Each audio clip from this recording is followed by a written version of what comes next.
الحمد لله رب العالمين والصلاة والسلام على أشرف الأنبياء والمرسلين نبينا محمد وعلى آله وصحبه أجمعين. Chers frères, chères sœurs, Assalamu alaikum wa rahmatullahi wa barakatuh. Et bienvenue à tous et à toutes dans la continuité de nos cours qui est l'ouverture de l'explication des 40 hadiths, des 42 hadiths de l'imam An-Nawawi, rahimahullah, qui a fait une compilation de ces hadiths qui contiennent des enseignements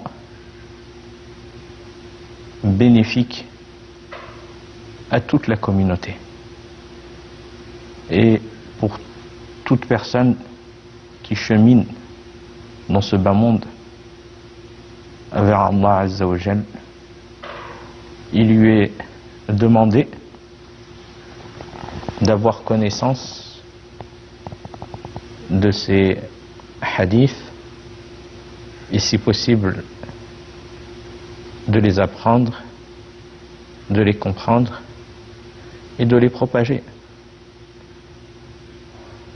ne serait-ce que autour de nous, avec les enfants et autres, et de les étudier et tirer profit de ce trésor qu'a laissé cet éminent savant, qui pour la plupart de ces hadiths sont inclus dans les deux recueils de hadiths de l'imam al-Bukhari et Muslim, pour la plupart. Donc, nous commençons bi'idhnillahi ta'ala par le premier hadith rapporté par Omar ibn al-Khattab radiyallahu anhu عن أمير المؤمنين أبي حفص عمر بن الخطاب رضي الله عنه قال سمعت رسول الله صلى الله عليه وسلم يقول إنما الأعمال بالنيات وإنما لكل امرئ ما نوى فمن كانت هجرته إلى الله ورسوله فهجرته إلى الله ورسوله ومن كانت هجرته إلى دنيا يصيبها أو امرأة ينكحها فهجرته إلى ما هاجر إليه. Ce premier hadith qui a été rapporté par le prince des croyants, Abi Hafs, Omar ibn al-Khattab, qu'Allah l'agrée, qui a dit: j'ai entendu le messager d'Allah sallallahu alayhi wa sallam dire: certes, les actes ne valent que par leur intention. Celui dont l'immigration est pour Allah et son messager, alors son immigration sera pour Allah et son messager. Et celui dont l'immigration est pour un bien de ce bas monde, ou une femme qu'il souhaite épouser, alors son émigration sera pour ce pourquoi il a émigré. Et ce hadith a été authentifié par l'imam al-Bukhari et l'imam Muslim, qu'Allah leur fasse miséricorde, ce qui rend unanimement ce hadith accepté comme étant authentique.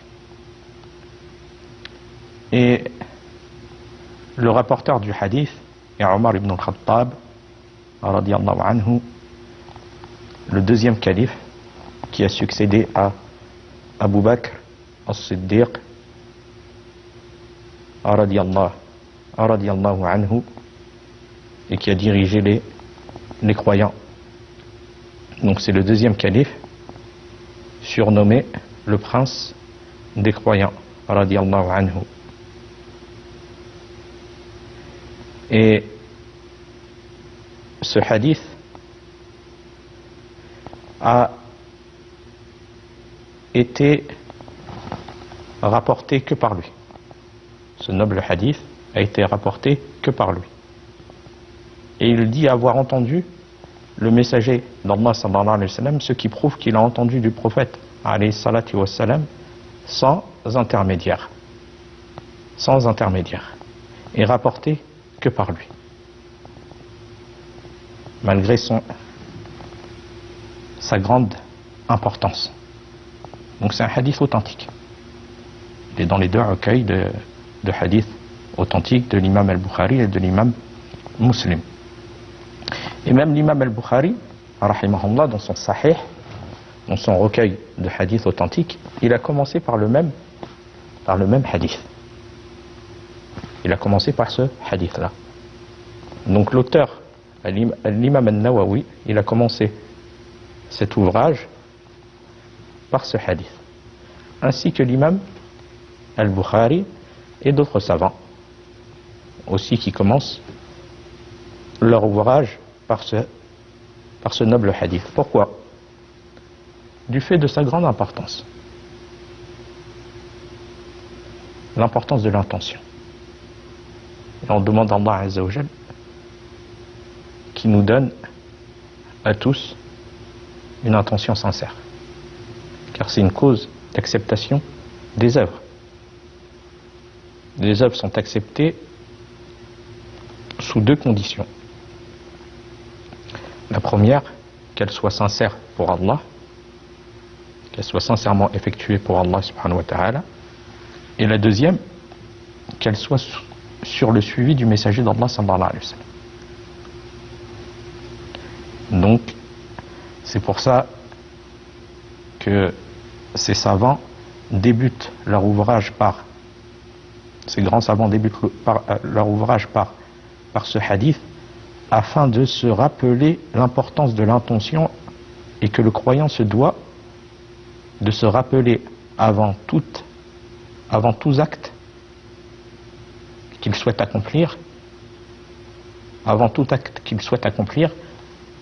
l'intention pour laquelle il accomplit cet acte. Et comme on va le voir, l'intention, c'est la volonté d'accomplir une œuvre afin d'obtenir la satisfaction d'Allah Azza wa Jal.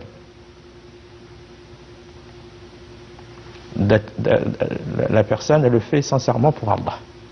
Donc c'est une volonté d'accomplir une œuvre afin d'obtenir, sincèrement pour Allah, afin d'obtenir la satisfaction d'Allah subhanahu wa ta'ala. Et elle est aucunement prononcée par la langue, comme nous allons le voir dans ce hadith. Donc sa place est dans le cœur. Car Allah Azza wa Jal, il n'a pas besoin que tu la prononces. Il connaît ce qu'il y a dans les cœurs des gens, et il connaît toutes choses. Donc la personne, elle n'est pas dans le besoin d'informer Allah subhanahu wa ta'ala d'une chose, car Allah, il connaît toutes choses. Il connaît nos intentions, il connaît nos actes, il connaît ce que cachent les cœurs. Tu peux cacher une chose à une personne, quelconque personne, tu peux lui cacher quelque chose. Comme des personnes qui ont plusieurs visages. Devant toi, ils se montrent d'une manière et derrière toi, d'une autre. Mais est-ce que ça échappe à Allah? Sa façon d'agir, elle échappe pas à Allah. Il n'y a rien qui échappe à Allah. Donc ce qui est caché dans les cœurs, même si les gens n'en ont pas connaissance, Allah subhanahu wa ta'ala, le créateur de toutes choses, en a connaissance. Donc il n'y a aucunement besoin de prononcer cela par la langue, et ni le prophète alayhi salatu wassalam, ni les compagnons prononçaient l'intention par la langue. Et comme nous l'avons vu dans un hadith, il nous est demandé de suivre cette législation révélée au prophète alayhi salatu wassalam, et les ordres d'Allah et les ordres du prophète sallallahu alayhi wa sallam, afin que les œuvres soient acceptées, comme nous avons cité au début. Ça fait partie des conditions d'acceptation des œuvres. Comme le prophète alayhi salatu wassalam dit: Man amila amalan laysa alayhi amruna fahuwa rad. Celui qui accomplit un acte qui n'est pas sur notre législation, sous nos ordres, la verra rejetée. Ça, c'est le prophète sallallahu alayhi wa sallam qui t'informe de cela. Donc, la personne se doit d'apprendre et de savoir, est-ce que mon œuvre, elle est conforme à ce qui est demandé. À ce qui est demandé. C'est comme un exemple dans ce bas monde. On te demande un dossier pour quelconque formalité. Obtenir un logement, obtenir. Et tu ramènes pas les papiers qu'il faut. Et ce dossier, il va être pris en compte ou il va être mis de côté. Ils vont mettre le dossier de côté. Tu n'as pas suivi les instructions demandées. Donc l'adoration d'Allah Azza wa Jal, pour nous tous, on doit la faire sincèrement pour Allah, avec une intention sincère. On demande à Allah qui nous donne à tous cette intention sincère, qui demande combat de l'âme, de manière continue, et aussi selon le suivi du sceau des messagers, le prophète alayhi salatu wassalam. Donc l'importance de ce hadith, car nos œuvres ne valent que par leur intention.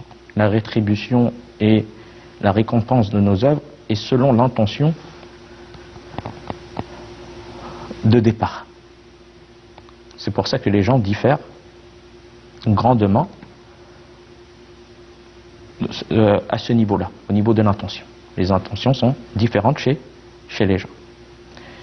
Et ce hadith fait partie des Jawami' al-Kalim du prophète sallallahu alayhi wa sallam. C'est-à-dire des expressions comportant peu de mots et riches et bénéfiques en sens, jusqu'à ce que des grands savants tirent d'innombrables profits des paroles du prophète alayhi salatu wa sallam, et ils en font des livres. Peu de mots, la clarté des expressions, contenant un sens énorme et bénéfique.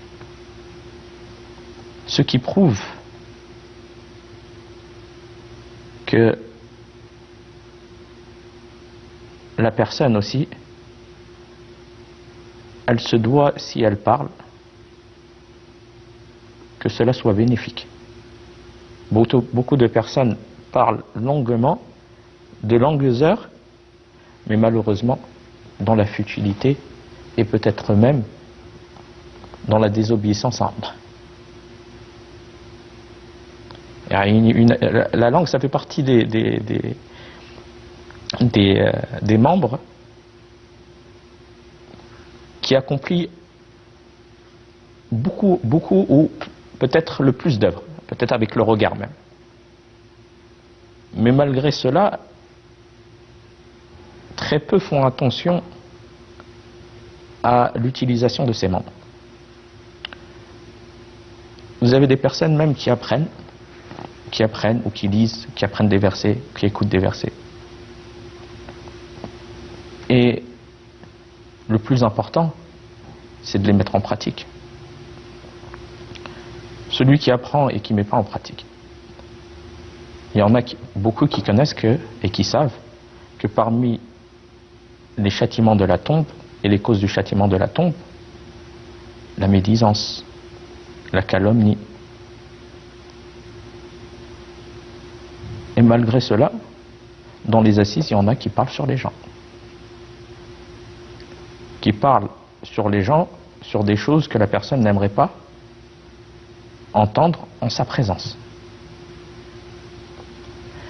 Il y en a avec la langue qui sèment la discorde entre les gens et qui sèment le mal entre les gens. Pourtant, beaucoup savent que cela, ça fait partie des choses graves. Il y en a beaucoup avec la langue qui tombent dans la calomnie et qui propagent maintenant avec l'actuel, qui propage cela dans les réseaux sociaux. Il propage le mal, il utilise sa langue dans le mal, il est insouciant des effets néfastes de cela pour lui-même, pour la personne même. Et chaque chose qu'on prononce, on va être jugé dessus. C'est pour ça que le prophète alayhi salatu wassalam, regardez, il lui a été donné jawami' al-kalim, peu d'expressions, peu de mots, un grand sens. Le prophète alayhi salatu wassalam, il dit dans un hadith, man kana yu'minu billahi wal yawmil akhir, celui qui croit en Allah et au jour dernier, falyaqul khayran, qu'il dise du bien, ou sinon aw liyasmut, ou qu'il se taise. On croit en Allah, on croit au jour dernier. Ça, ce sont les directives du prophète alayhi salam. Peu de mots. Dis du bien, utilise ta langue, dis du bien, ou tais-toi. Car tu vas être jugé sur cela. Alors qu'est-ce que c'en est celui qui dit du mal? Déjà, il a contredit les ordres du prophète sallallahu alayhi wa sallam. Donc déjà, c'est une cause de mal pour lui. Et en plus de cela, il ne s'est pas arrêté à cela. Il le propage. Donc chacun est responsable. Chacun est responsable. Quand la personne sera dans sa tombe, elle est responsable de ses actes.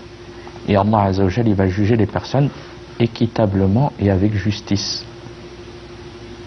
Donc à nous de prendre déjà peut-être le peu de hasanat qu'on accomplit. Nous-mêmes.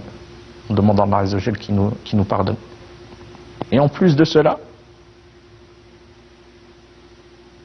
on fait des désobéissances ou des choses qui vont faire partir nos hasanat à autrui. Donc la personne, elle doit craindre le jour dernier. Elle doit craindre la tombe. Et quand elle sera introduite, elle seule, dans cette tombe.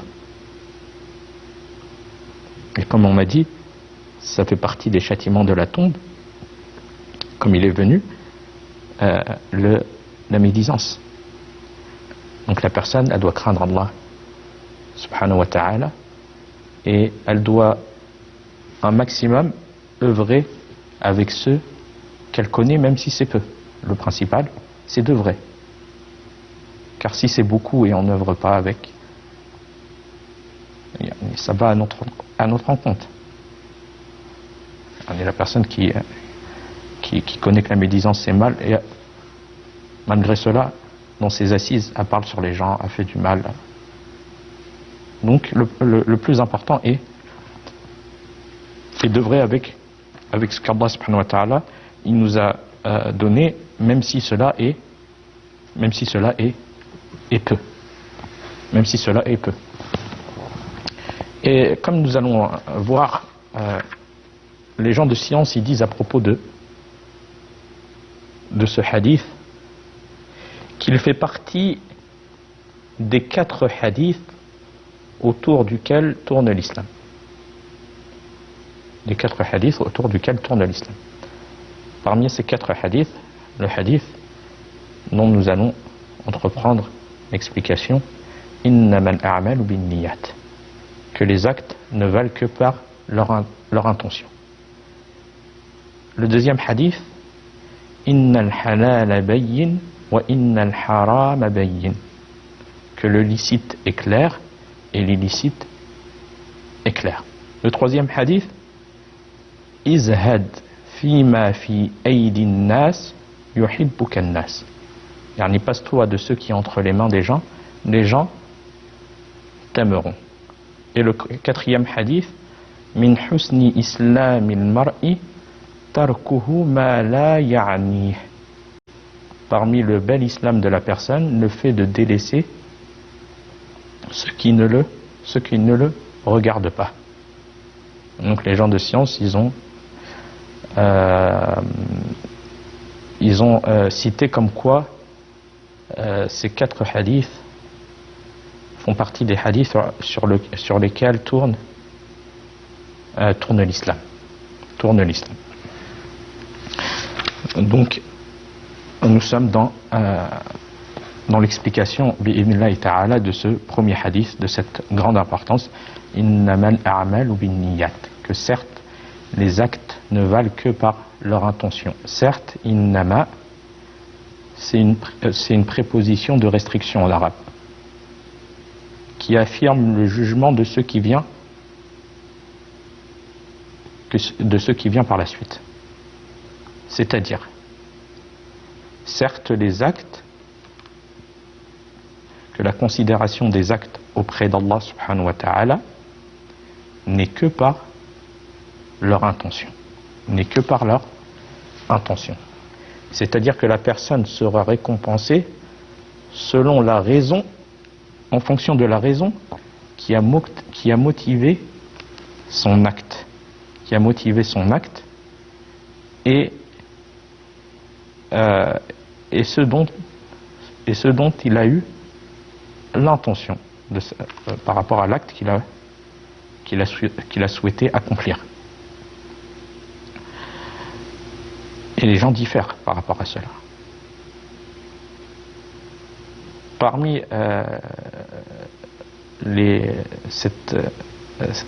cette préposition de restriction qui affirme ce qui suit, le jugement de ce qui suit, la parole d'Allah aussi dans le fait de donner la zakat obligatoire, l'aumône obligatoire.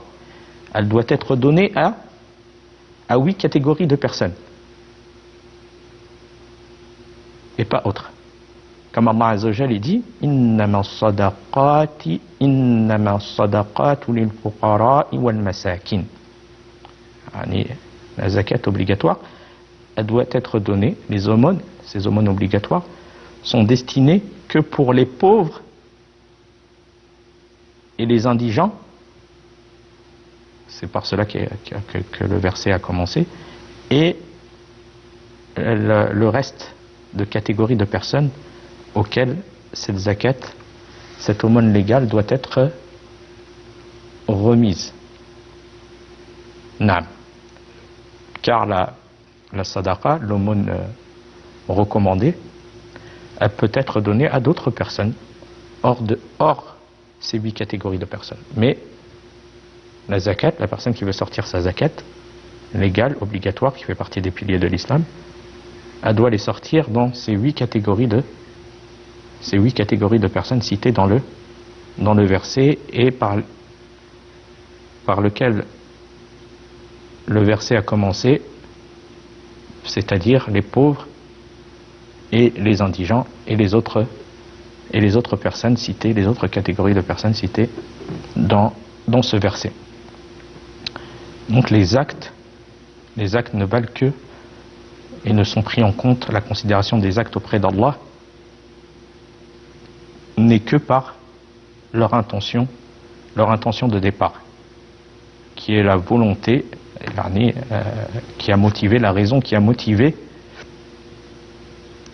l'acte de la personne et dont il en a eu l'intention. Donc ça montre l'importance de cela, car la personne sera rétribuée selon son intention de départ. Donc on voit aussi que le plus important, c'est pas le fait de multiplier les actes et le fait de faire beaucoup, mais le plus important, c'est le fait que ces actes soient conformes, c'est-à-dire qu'ils soient sincèrement faits pour Allah et selon le suivi du prophète alayhi salatu wa salam. Et on continuera Inch'Allah dans le prochain cours. Wa fil khitam هذا والله أعلم وصلى الله على نبينا محمد والسلام عليكم ورحمة الله وبركاته. أسعد قلوبا بالهداية والتقى